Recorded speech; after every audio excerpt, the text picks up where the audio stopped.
오늘 우리에게 주시는 말씀은 예레미야서 1장 4절로 10절 말씀, 그리고 누가복음 4장 21절로 30절 말씀입니다. 먼저 예레미야서의 말씀 제가 봉독하겠습니다. 여호와의 말씀이 내게 임하니라. 이르시되 내가 너를 모태에 짓기 전에 너를 알았고 내가 배에서 나오기 전에 너를 성별하였고 너를 여러 나라의 선지자로 세웠노라 하시기로 내가 이르되 슬프도소이다 주 여호와여 보소서 나는 아이라 말할 줄을 알지 못하나이다 하니 여호와께서 내게 이르시되 너는 아이라 말하지 말고 내가 너를 누구에게 보내든지 너는 가며 내가 내게 무엇을 명령하든지 너는 말할지니라. 너는 그들 때문에 두려워하지 말라. 내가 너와 함께하여 너를 구원하리라. 나 여호와의 말이니라 하시고 여호와께서 그의 손을 내밀어 내 입에 대시며 여호와께서 내게 이르시되 보라 내가 내 말을 내 입에 두었노라. 보라 내가 오늘 너를 여러 나라와 여러 왕국 위에 세워 내가 그것들을 뽑고 파괴하며 파멸하고 넘어뜨리며 건설하고 심게 하였느니라 하시니라. 아멘. 이어서 누가복음 말씀입니다. 이에 예수께서 그들에게 말씀하시되 이 글이 오늘 너희 귀에 응하였느니라 하시니 그들이 다 그를 증언하고 그 입으로 나오는 바 은혜로운 말을 놀랍게 여겨 이르되 이 사람이 요셉의 아들이 아니냐. 예수께서 그들에게 이르시되 너희가 반드시 의사야 너 자신을 고치라는 속담을 인용하여 내게 말하기를 우리가 들은 바 가버나움에서 행한 일을 내 고향 여기서도 행하라 하리라. 또 이르시되 내가 진실로 너희에게 이르노니 선지자가 고향에서는 환영을 받는 자가 없느니라. 내가 참으로 너희에게 이르노니 엘리야 시대에 하늘이 3년 6개월간 닫히어 온 땅에 큰 흉년이 들었을 때에 이스라엘에 많은 과부가 있었으되 엘리야가 그중 한 사람에게도 보내심을 받지 않고 오직 시돈 땅에 있는 사렙다의 한 과부에게 뿐이었으며 또 선지자 엘리사 때에 이스라엘에 많은 나병 환자가 있었으되 그 중에 한 사람도 깨끗함을 얻지 못하고 오직 수리아 사람 나아만 뿐이었느니라. 회당에 있는 자들이 이것을 듣고 다 크게 화가 나서 일어나 동네 밖으로 쫓아내어 그 동네가 건설된 산 낭떠러지까지 끌고 가서 밀쳐 떨어뜨리고자 하되 예수께서 그들 가운데로 지나서 가시니라. 아멘. 오늘도 예배하는 모든 자리에 초대받으신 여러분 모두를 주의 이름으로 축복합니다. 오늘은 특별히 명절과 함께 있는 예배가 되어져서 또 고향으로 가는 분들이 꽤 계실 거다 생각했는데 이렇게 만장하게 예배하게 된 것을 기쁘게 생각하고 오늘은 또 광고해 드린 대로 우리 교회로 매우 중요한 날이잖아요. 당회주일, 또 구역회. 객관적으로 이 교회가 정상적인 교회라고 하는 이야기를 드러내는, 표현하는 자리가 바로 당회라는 것이 있기 때문에 오늘 중요한 일이었습니다. 오늘 설교의 제목이 부름입니다. 제 마음속에는 마치 부임 설교하는 것 같은 그런 느낌이 제 마음속에 있습니다. 여러분, 우리가 부름이라고 하는 거, 소명이라고 하는 거, 이것이 우리의 삶의 직업과는 어떤 관계가 있는가 하는 생각을 먼저 해보십시다. 영한 사전에 보면 이 직업이라는 말을 job이라고 설명할 때도 occupation이라는 말도 있고 또 vocation이라는 말로 사용하게 됩니다. job은 뭐고 occupation은 뭐고 또 vocation이라는 것은 뭘까? 어떤 사람이 건축, 특별히 예배당을 짓는 일을 한다고 해봅시다. 뭘 하고 있습니까? 이렇게 지나간 사람이 물었습니다. 이렇게 대답했습니다. 나 오늘 일당 10만 원짜리 일하고 있습니다. 이렇게 대답했습니다. 또 사람이 이렇게 내가 지금 건축에 참여하고 있습니다. 또 다른 사람이 이렇게 대답했습니다. 오늘 하나님의 성전을 짓는데 내가 함께 일하고 있습니다. 대답은 같은 대답이고 같은 일을 하지만 이 대답의 차이가 그가 지금 잡을 선택하는지 오큐페이션 직업을 취하고 있는지 아니면 소명을 따라 일하고 있는지에 차이가 있습니다. 일당 10만 원짜리 일을 하고 있습니다. 이 사람은 지금 짭을 찾은 겁니다. 내가 지금 건축하는 일을 하고 있습니다. 이거는 직업을 선택한 겁니다. 그런데 내가 하나님의 성전을 짓는 건축에 내가 지금 동참하고 있습니다 라고 하는 것은 보케이션, 부름받은 일터에서 일하고 있는 것입니다. 그도 그런 봉사자가 아닙니다. 그도 일당을 받고 있고 그가 직업으로 그 일을 하고 있지만 일당으로 하는 대가로서 그것이 내 생계를 이어가는데 필요할 수밖에 없는 일을 하고 있지만 그러나 보다 더 다른 가치, 내가 하나님의 성전을 건축하는데 한 모퉁이를 감당하고 있다는 자부심을 갖고 살아가는 것, 그런 소명의 사람이 되는 것이죠. 그런 사람을 가리켜 부름받은 삶을 살아간다 말할 수가 있는 것입니다. 오늘 성경에 있는 이야기는 예레미야서를 읽었습니다. 예레미야가 하나님 앞에 부름을 받을 때의 이야기인 것이죠. 성경을 한번 볼까요? 예레미야서 1장 5절의 말씀 시작. 내가 너를 모태에서 짓기 전에 너를 알았고 너를 배에서 나오기 전에 너를 성별하였고 너를 여러 나라의 선지자로 세웠노라 그랬어요. 하나님이 예레미야를 불러주시는데 언제 불러주시는가? 모태에서 불러주셨다. 어미 배에서 태어나기도 전에 너를 불렀다. 그때부터 너를 성별해서 여러 나라의 선지자로 세웠노라. 여러분, 이렇게 나를 향한 부르심이 특별하다는 말씀을 들었을 때 어떤 생각이 들겠어요? 아, 나를 향한 특별한 부르심이 있었군요. 이렇게 대답해야 되는데 예레미야의 반응은 그런 대답이 아니었어요. 뭐라고 말하냐면 6절의 말씀 한번 같이 읽어볼까요? 시작. 내가 이르되 슬프도소이다. 주 여호와여 보소서. 나는 아이라 말할 줄을 알지 못하나이다. 하나님의 부름이 자기에게 있다고 하는데 감격해서 이게 웬일입니까? 어떻게 세상에 많은 사람 가운데 나를 불러주셨습니까? 내가 하나님 앞에 그렇게 일찍에 귀하게 택함받은 사람이군요. 이리 반응해야 되는데 예레미야는 그렇지 않았어요. 슬픕니다. 걱정이 됩니다. 아니 어떻게 나 같은 것을 하나님의 사람으로 불러주셨습니까? 더욱이 나는 말을 할 줄 모르는 사람입니다. 내 감정과 내 생각을 사람들 앞에 제대로 전할 수 없는 그런 재주가 없는 사람입니다. 내가 어떻게 당신이 일을 할 수 있습니까? 대답하고 있는 것이죠. 이런 말을 기억하나요? 부름을 받았다고 하는 건 감격이지만 부름받은 자의 삶을 살아가는 것은 감격만이 아니라고. 오히려 부름을 받았기 때문에 눈물을 흘려야 되고 부름을 받았기 때문에 무거운 짐을 져야 되고 부름을 받았기 때문에 고민하지 않아도 되는 일을 고민해야 되는 삶을 살아가는 것, 그게 부름받은 자의 삶의 모습이죠. 오늘 예레미야의 마음속에 아마도 그런 마음이 더 들었을 것입니다. 그런데 하나님이 그 예레미야에게 이렇게 대답하고 있는 거예요. 7절의 말씀 같이 읽어봅시다. 시작. 여호와께서 내게 이르시되 너는 아이라 말하지 말고 내가 너를 누구에게 보내든지 너는 가며 나는 내게 무엇을 명령하든지 너는 말할지어다. 할렐루야. 우리가 이 말씀 속에 한 가지를 먼저 기억해야 됩니다. 따라서 합시다. 하나님은 사람을 약할 때 부르신다. 아멘입니까? 하나님이 사람을 부르실 때 늘 약할 때 불러요. 강할 때 부르셔야 될 것 같잖아요. 재주 있는 사람, 좀 할 만한 일을 할 수 있다고 여겨질 때 하나님을 부르셔야 되는 거 아니에요? 근데 성경에 보니까 그렇게 하지 않아요. 오히려 강한 사람은 강한 사의 콧대를 꺾어놓고 부르시더라고요. 꼭 내 말 같다 그러면 안 계십니까? 모세가 그랬잖아요. 공주의 아들로 바로에 살 때 얼마나 콧대가 높았겠어. 어깨 펴고 살았잖아요.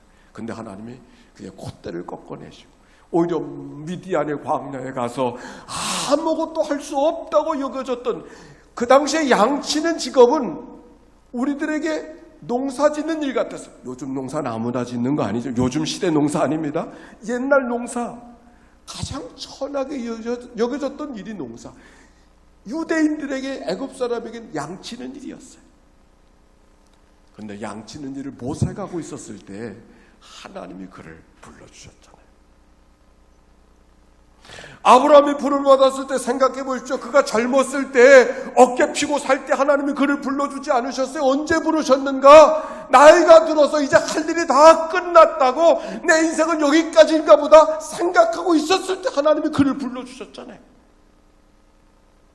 네 자식이 하늘의 모래, 하늘의 별처럼 땅의 모래와 같이 있을 거라고 하나님이 축복하시는데 귀에 들어오지 않았어요. 이미 경수가 끊어졌다 그랬어요. 자식을 낳을 수 없는 지경이 되어졌다 그랬어요. 사라가 그래서 속으로 엎드려 웃었다 그랬잖아요. 그래도 예의는 있는 것 같아. 고개 들고 웃지 않고 엎드려 웃었다 그랬으니까. 하나님이 그렇게 부르셨어요. 주님께서 제자를 부르셨던 생각해 보세요. 그 제자들의 많은 사람들이 어부였지 않습니까? 그 어부는 바다의 전문가고 고기 잡는 데 전문가예요. 근데 성경은 이렇게 말해요. 고기 잡고 있을 때 밤이 새도 고기를 잡았으나 잡은 것이 없던 그 밤.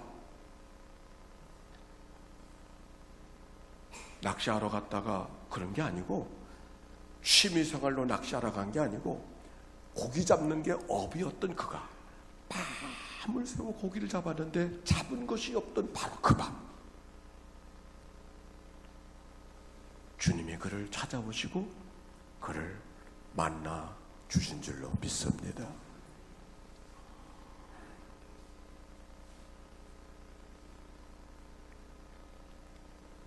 우리가 하나님의 일을 한다고 하면서 얼마나 하나님의 일을 하나님의 일답게 못하고 내 일처럼 살아갈 때가 얼마나 많이 있는가. 왜 하나님이 나를 강할 때 부르지 아니하시고, 좀 쓸만할 때 부르지 아니하시고, 젊을 때 좀 부르지 아니하시고, 좀 할 수 있는 일들이 많을 때 부르지 아니하시고, 할 수 없을 때, 약할 때 부르셨을까? 이유는 한 가지예요. 우리가 할 수 있을 때, 할 만할 때 부르시면 하는 일이 내가 다 잘해서 되는 줄로 생각해요.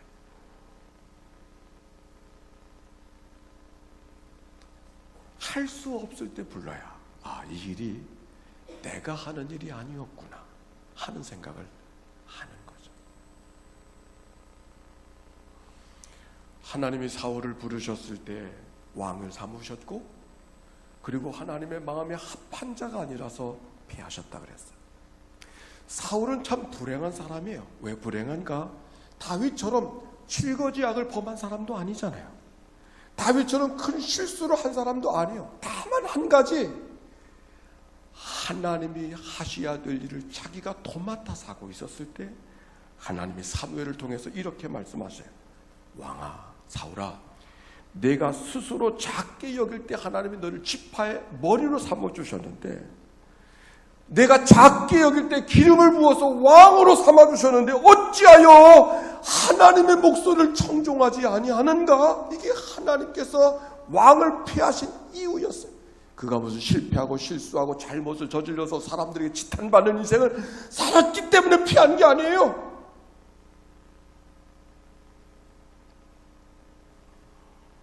내가 작게 여길 때는 하나님이 너를 머리로 삼아주셨는데 어찌하여 스스로 높여 주님의 말씀을 청종하지 아니하는가? 사랑하는 성도 여러분, 인생의 약함을 경험한 오늘의 삶인가요? 왜 이렇게 되는 일이 안 돼? 왜 이렇게 일이 안 풀려? 약함을 경험하는 것. 땅을 팔 때 샘의 근원이 얇은 때가 있어요. 그 자리에 팔 때 우물이 되는 거죠. 우리가 하나님과 더불어 날마다 살아가지만 우리의 마음이 얇아질 때가 있어요. 그때가 언젠가? 강할 때가 아니요, 약할 때. 약함을 경험할 때.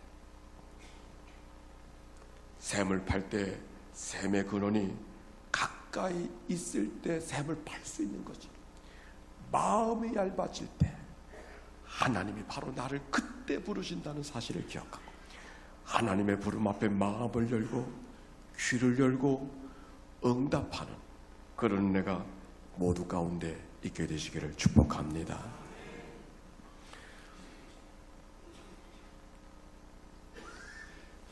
제가 어렸을 때 아버님이 이 교회에서 목회를 하셨기 때문에 보니까 19번째 목사님이 아버님이시더라고요. 제가 여기서 유치원 시절을 여기서 지냈고, 제가 어렸을 땐 여기는 학교가 있었어요. 초등학교, 교회가 운영하는 학교가 있었어요. 다른 데는 학교가 없어요. 이 교회가 운영하는 학교가 있어요. 이 교회도 그 학교 출신들이 몇 분 계셔요. 공민학교. 근데 유치원은 제가 떠난 다음에 있어서 제가 유치원 유학을 갔어요. 유치원까지는 여기서 자라다가 여기서 초등학교를 갔습니다. 부평동 초등학교를 여기서 갔어요. 근데 어렸을 때 자라날 때 저는 사실 그 얘기를 하려고 하는 게, 이게 나 자신에 대한 자존감이 높지 못했던 것 같아요. 우선 저는 내가 나를 봐도 왜 이렇게 못생겼을까? 키가 작잖아요. 저는 1년에 한 번씩 학교에서는 신체 검사를 할 때 늘 키가 관심이 돼가지고 1학년 때는 몇 센치, 2학년 때는 그게 다 기억이 나요. 하도 관심이 많아가지고. 제 어렸을 때 별명이 1년이 지나도 1cm밖에 안 자더라고요.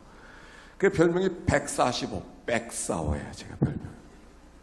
여기서 떠나질 않는 거예요. 여기서 떠나질 않는 거예요. 중학교 3학년 때까지.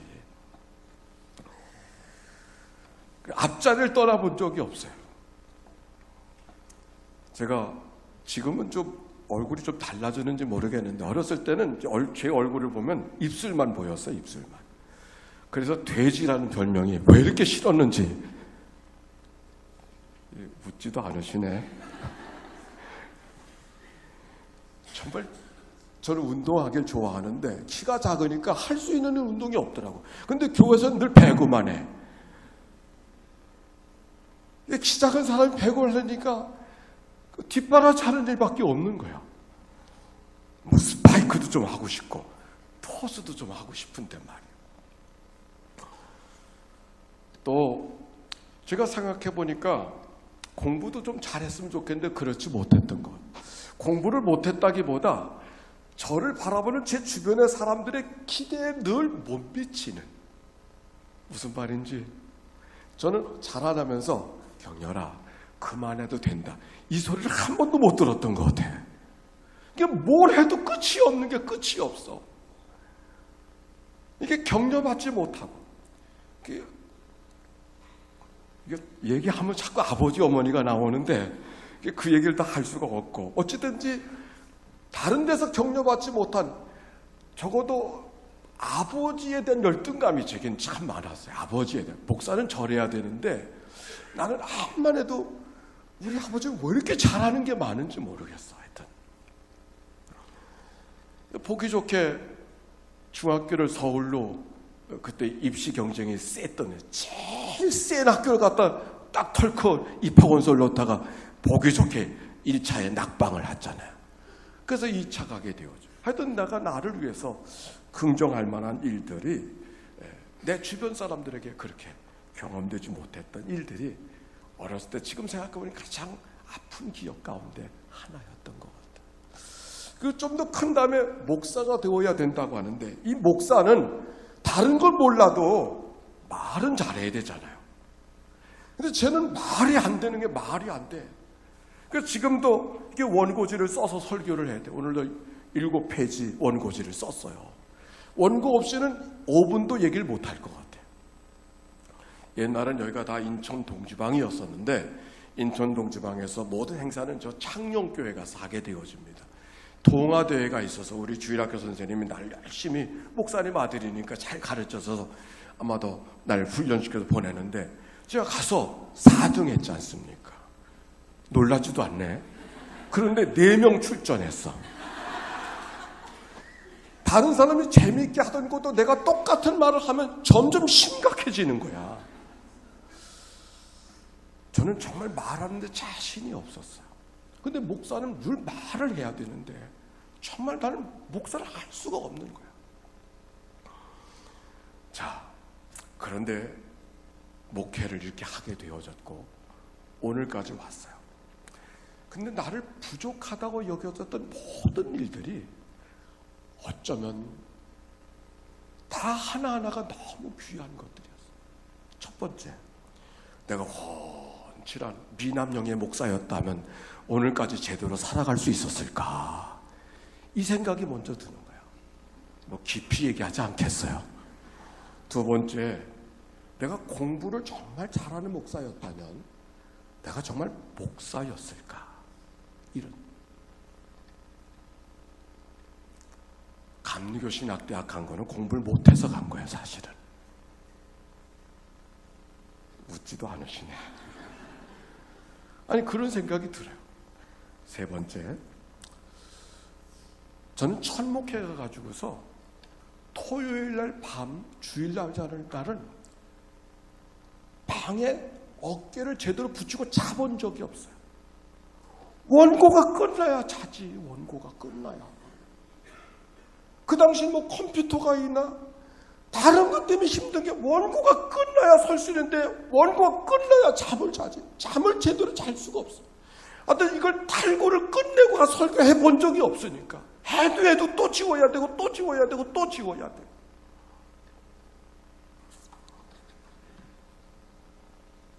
말을 못하니까 글을 써야 되고, 근데 글을 써야 되니까 글이 늘더구만요. 글이 늘어. 제가 여러분 애동하는 기독교 타임즈의 논설위원으로 몇 해 동안은 사설을 제가 썼습니다. 사설을 누가 쓴다고 얘기하지 않아요.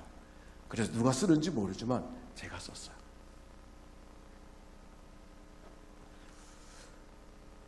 자라날 때는 그게 정말 이래서 못하겠다고, 이래서 목사를 못하겠다고 생각되어졌던 일들이 지나놓고 보니까 그것 때문에 목사가 됐더라고.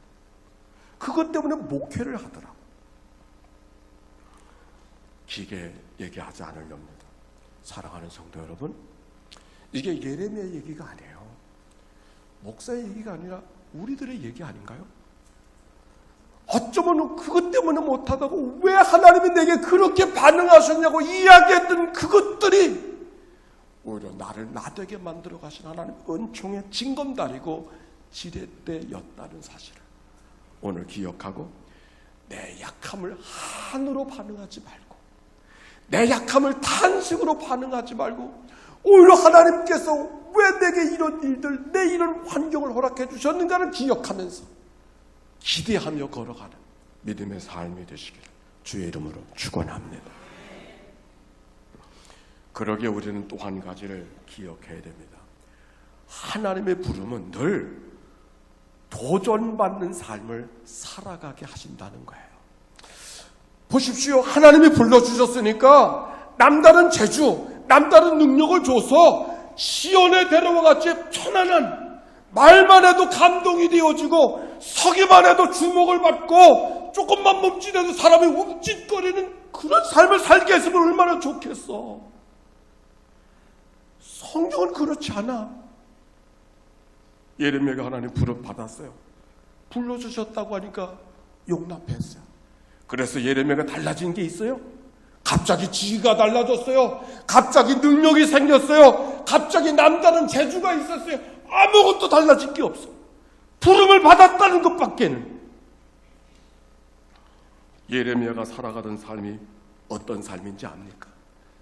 부름을 받았기 때문에 내던져야 되고, 부름 받았기 때문에 모욕을 받아야 되고, 부름을 받았기 때문에 웅덩이에 던져져야 되고, 부름을 받았기 때문에 남들이 흘리지 않아도 되는 눈물을 흘려야 됐던, 하나님의 사명이기 때문에 어떻게든 전해야 되는데 도대체 저 사람들을 받지를 않고 듣지를 않으니까 맨발로 뛰어다니면서 안타까운 마음으로 살았던 그 예레미야의 모습이 성경에 쫙 기록이 되어져 있죠. 얼마나 답답한 인생을 살았을까. 그건 예레미야의 삶만이 아니더라고요. 예수님도 보십시오. 오늘 성경에 누가복음의 이야기는 예수님이 고향에 가서 사람들에게 설교했던 이야기를 기록하고 있어요. 이사야의 얘기를 펼쳤다고 했습니다. 사람들이 주목하고 놀랐다고 그의 가르침에 특별한 느낌이 그들에게 전해졌다 그랬어요. 그런데 누군가가 이렇게 저 요셉의 아들, 목수의 아들 아니냐? 단 한마디의 부정적인 언사에 분위기가 싹, 그렇지, 저 목수의 아들이야. 우리가 무시해도 될 만한 사람의 아들이야 하는 얘기가 던져지는 순간 분위기가 싹 싸늘하게 바꿔지게 되어지고, 그들의 놀람과 찬사가 비난과 박해와 저항의 이야기로 옮겨지는 이야기가 오늘 성경에 있는 이야기예요. 예수님이 그때만이 그랬나요? 오히려 하나님의 아들로 이 땅에 오셨지만 제자들에게도 버림을 받고 결국은 사람들에게 버림을 받아서 십자가에 죽어지는 마지막 순간까지 기막힌 예수 그리스도의 삶의 연속인 거죠. 사도 바울도 생각해 보세요. 그가 버림받았을 때 얼마나 대단한 사람이에요. 유대인 중에 유대인이요, 가말리엘의 문화생이요, 바리새인 중에 바리새인이요, 로마의 시민권을 로마의 시대 속에 갔었다고 하는 것은 정말 자랑거리가 많았던 사람이에요. 그런데 하나님이 그 자랑거리 때문에가 아니라 오히려 그가 부름받은 삶의 과정, 우겨싸임을 당하고 죽임을 당하고 파선을 당하고 채찍에 맞고 어려움을 당하는 그 수다한 상황, 그럼에도 그는 이렇게 고백해요. 나는 그리스도를 위하여 약한 것과 능력과 궁핍과 박해와 곤고를 오히려 기뻐한다고. 바울은 그렇게 말했어요. 나는 예수의 죽음을 내 몸에 지들고 산다. 부름받았기 때문에 시온의 대로가 열려지고 부름받았기 때문에 편탄한 길을 살아간 것이 아니라 부름받았기 때문에 수고와 고난과 역경의 삶을 살아가는 그의 삶을 오히려 당연한 것으로 여겼던 바울의 삶.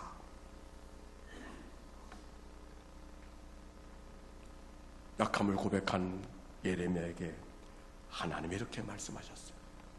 내가 너를 누구에게 보내든지 너는 가며 내가 내게 무엇을 명령하든지 너는 말할지니라. 예레미야를 불러주신 하나님, 오늘 이 말씀 앞에 우리의 귀를 열어 하나님 앞에 우리의 삶을 다시 한번 비추어보는 그런 시간이 되시기를 바랍니다. 저는 내리교에서 유아세를 받았다 그래요. 근데 이것도 좀 우연한 일 같지 않습니다. 우리 교회가 내리교회 다니시던 김유나 어르신을 통해서 시작한 교회예요.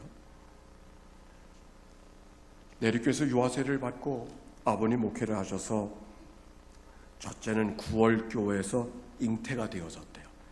그 다음에 산곡교회, 선주직교회, 그리고 연익교회, 그 다음에 가롤교회 가서 초등학교 시절을 지나고 중고등학교 시절에는 만속교회라고 하는 곳에 가서, 그래서 거기 장로님들이 다 제 친구들이에요.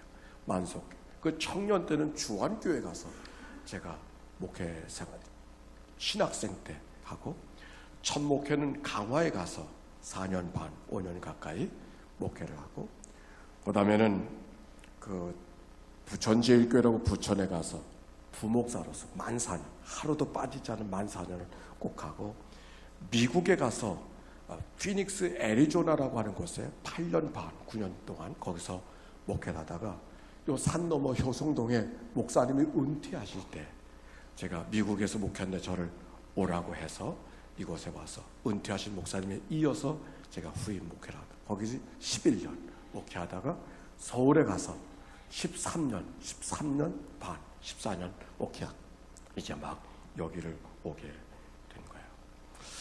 첫 목회할 때가 기억이 나는데, 그 첫 목회가 강화예요. 그때 아버님이 목회를 일찍 세상을 떠나셨기 때문에 아버님의 친구들이 목사님이잖아요. 그러니까 아들이 목회를 나간다고 하니까 어르신 목사님들이 목회 갈 자리를 이제 도와주시는 거죠. 그러니까 제가 이렇게 말씀하셨어요. 세 개의 교회가 목회할 자리로 나왔는데 이 교회는 이러하고 이 교회는 이러하고 이 교회는 이러한데 이 교회는 괜찮은데 이 교회 세 번째 교회는 절대로 가지 말라고 그러셨어요. 왜 그러시냐 그랬더니 이 교회는 하도 싸우는 교회가 돼가지고 첫 목회 실패하면 평생 목회 실패할 수 있으니까 첫 목회 가서 편안하게 목회해야 되니 이 교회는 절대로 가지 말라고. 근데 제 마음속에 이런 마음이 들었어요. 아니, 이 교회도 목사가 필요하지만 그 교회도 어차피 누군가가 목사가 필요한데 내가 아니라도 누군가 갈 텐데 그러면 누구는 가면 되고 누구는 가면 안 되는 그런 교회가 있을 수 있겠는가, 그런 생각이 들어서 오히려 제가 이랬습니다. 목사님, 그 교회 좀 날 좀 갈 수 있게 해달라고. 그래서 그 교회를 가게 됐어요. 정말 소문대로 이 농촌교회와 도시교회의 차이는, 도시교회는 혹시 공동체 간에 좀 마음이 안 맞을 때는 이웃에 다른 교회도 있잖아요. 근데 농촌 교회는 그 마을의 교회가 딱 그거 하나라.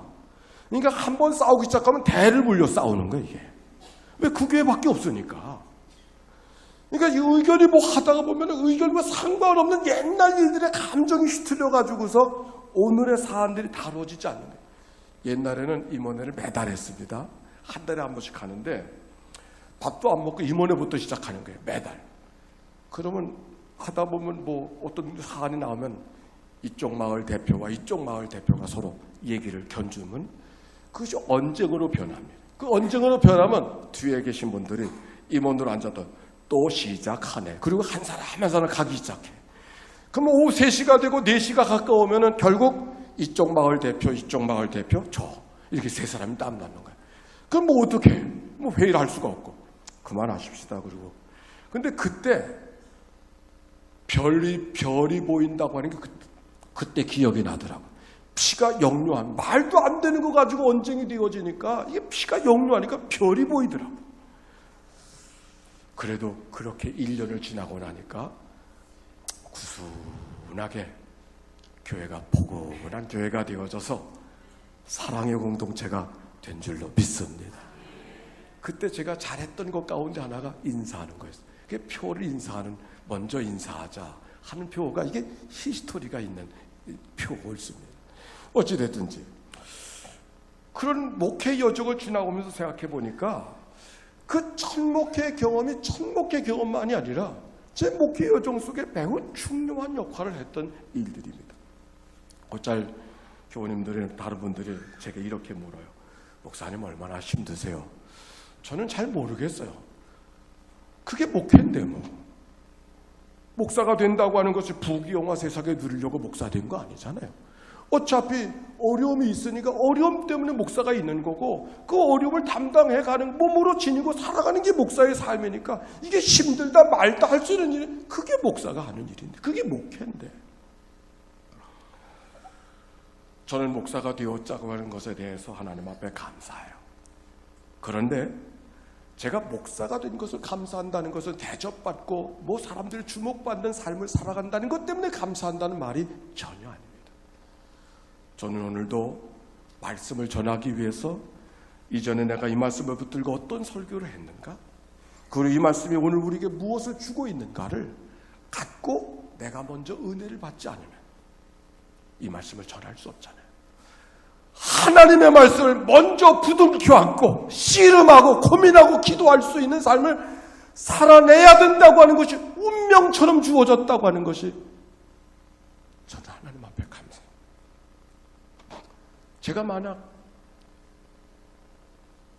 낮은 자존감을 갖고 살던 내가 웬만큼 살게 되어져서 목사가 아니었다면 어떤 세상의 한량이 되어졌을까 이런 생각이 많아요.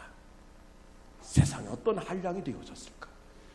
그건 하나님께서 목사가 될 만한 자리에 태어나게 하시고 목사가 될 만한 자리에서 자라나게 하시고 목사가 될 수 있는 환경에서 친구들을 만나고 선생님들을 만나고 장로님들을 만나서 목사 외에는 할 것이 없는 삶이 되어졌다고 하는 것. 다시 태어나도 나는 목사일 수밖에 없다고 내 마음속에 생각할 수 있게 됐다고 하는 것. 그래서 운명적으로 새벽을 깨워야 되고 운명적으로 하나님의 말씀을 부담겨 실험할 수밖에 없는 삶을 살아갈 수밖에 없다고 하는 게 이게 제가 하나님 앞에 드리는 저의 고백이고 저의 감사예요. We are the champion. 챔피언은 어떤 자리에 있기 때문에 챔피언이 아니라 늘 도전하는 삶을 살아야 된다고 하는 것이 챔피언의 여정인 것처럼 우리가 승리하는 믿음의 삶이라는 것은 어떤 자리에 나아가기 위한 게 승리하는 삶이 아니에요. 오늘도 하나님 앞에 잡힌 바 된 것을 잡으려고 다 잡혔다고 생각하지 않고 달려가는 믿음의 삶을 부지런히 살아가는 삶, 이것이 바로 건강한 그리스도인의 삶이고 하나님이 오늘 나를 불러주신 부름의 뜻이라고 하는 사실을 생각해보니 얼마나 귀한가. 어스기니스라고 하는 사람이 우리는 다 소명 가운데 살아가는 The Call이 있고 Calls가 있다 이렇게 말. The Call. 더 콜이라는 것은 1차적 소명이고 콜즈 이건 2차적 소명이라고 그랬어요. 2차적 소명이라는 것은 간호원을 하든지 의사 선생님을 하든지 군인이 되든지 경찰이 되든지 목소리를 하든지 그건 콜즈 하고 싶은 일이 아니라 하나님께서 그래도 그 일을 내가 잘할 것 같아서 하나님이 나를 불러주셨다고 생각하는 거 콜즈. 그런데 더 콜, 그 부름이 누구로부터 왔는가? 그분 앞에 반응하는 삶을 살아가는 것. 그것이 바로 1차적 소명이고 더 콜, 그 부름 앞에 우리가 살아가야 된다고 하는 이야기를 그가 우리에게 이야기해 주었어. 우리는 살아가면서 직업을 바꿀 수가 있어요. 그리고 어떤 직업이든지 목사, 전도사만이 아니라 우리의 모든 직장과 일터가 그 일을 내가 잘할 것 같아서 하나님이 내게 허락하신 부름의 자리인 줄로 믿습니다. 그런데 변할 수 없는 거 한 가지는 그 모든 부름은 한 분 하나님께로부터 내게 불러주셨다는 사실을 기억하고 하나님을 대면해서 살아가기를 원하는 그런 믿음과 고백을 살아가는 것이 우리에게 얼마나 소중한가. 오늘 구역회와 당회의 날이 옳습니다. 우리가 하나님 앞에 선다는 것은 꼭 목사가 되어야 되는 것도 아닙니다. 장로님이 계시지만 꼭 장로가 되어야 되는 것도 아닙니다. 권사님이 계시지만 꼭 권사가 되는 것도 아닙니다. 집사로 부름받을 수가 있고 교사로 부름받을 수가 있고 찬양대원으로 부름받을 수 있어요. 감리교회는 원래 집사와 권사와 장로가 없는 거예요. 원래는 감리교회는 장로 그럼 목사를 말하고 장로 목사가 있고 집사는 집사 목사가 있는 거예요. 평신도는 아무런 직분이 없어요. 원래 감리교회는 그런 거예요. 유사와 탁사가 있을 뿐이죠. 집사와 권사와 장로, 목사 이건 중요하지 않아요. 더 중요한 것은 우리가 어떤 직분을 갖고 살아가든지 하나님께로 부름을 받은 삶이라고 하는 사실을 우리가 믿음을 고백하며 살아. 왜? 우리가 마지막 날은 그분 앞에 서야 되기 때문에. 요즘에 읽어진 에스겔서의 말씀 가운데 이런 말씀이 있어요. 들의 모든 나무가 나 여호와는 따라서 합시다. 높은 나무는 낮추고 낮은 나무는 높이며 푸른 나무는 말리고 마른 나무를 무성하게 하는 줄을 알아야 되느니라.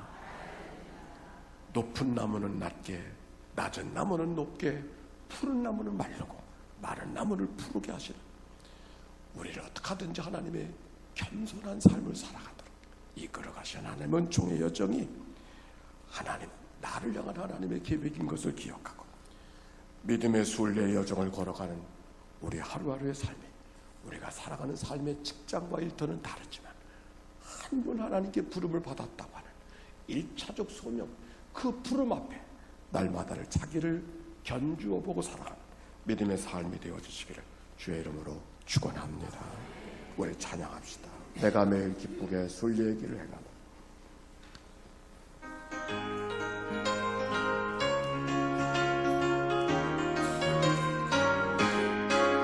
내가 매일 기쁘게 순례의 길 행함은 주의 팔이 나를 안모함이요 내가 주의 큰 복을 받는 판 주의 영이 함께하니 성령이 할렐루야 함께하시네 좁은 길을 걸으며 밤낮 기뻐하는 것 주의 영이 함께하시네 1절만 다시 부릅시다. 내가 매일 기쁘게 순례의 길 행함은 주의 팔이 나를 안고 내가 주의 큰 복을 받는 참된 비결 주의 영이 함께하니 성령이 계시네 할렐루야 함께하시네 좁은 길을 걸으며 밤낮 기뻐하는 주의 영이 함께함이라. 우리 함께 기도하십시다. 우리의 평생의 삶은 주님 앞에 다가서는 순례 여정이 아닌가요? 하나님께로부터 왔다가 하나님께 돌아가는 삶. 우리가 어떤 길을 걸어가는 건 중요하지 않아요. 중요한 것은 그리스도의 삶을 닮아낼 수 있는가. 왜? 그것만이 하나님 앞에 나를 대면시킬 수 있는 모습이기 때문에 그렇습니다. 오늘 이 믿음의 여정 속에 주님 앞에 우리의 삶을 살아가고 있는가를 고백하며 우리가 무슨 일을 하든지 그 일을 그리스도의 마음으로 감당해내는 그런 소명 앞에 살아가는 믿음의 삶으로 자기를 결단하고 고백하는 이 아침이 되기를 바랍니다. 같이 기도하십시다. 사랑이 많으시고 자비로우신 아버지 하나님, 순례의 여정을 걸어가는 믿음의 삶, 나를 빚어가시고 나를 이끌어가신 하나님의 역사 온전한 삶으로 걸어가도록 인도해 주시옵소서. 이런 일 저런 일들이 우리의 마음을 기쁘게도 하고 화나게도 할 때가 있지. 하나님이 우리의 마음을 십자가로 다스리게 해 주시옵시고 하나님 앞에 서게 되는 잘했다 칭찬받는 하나님의 종들이 되도록 인도해 주옵소서. 우리들의 삶을 인도하신 하나님, 가는 길을 선하게 하시고 지나온 일들을 기억하면서 나에게 하나님 앞에 모든 사건 속에 나를 빚어가신 하나님인 점을 바라보면서 무엇 때문에 하나님이 나를 이 사건을 경험하게 하시고 대면하게 하시는가를 물어가면서 순복하며 걸어가는 하나님의 사람들이 되도록 축복해 주옵소서.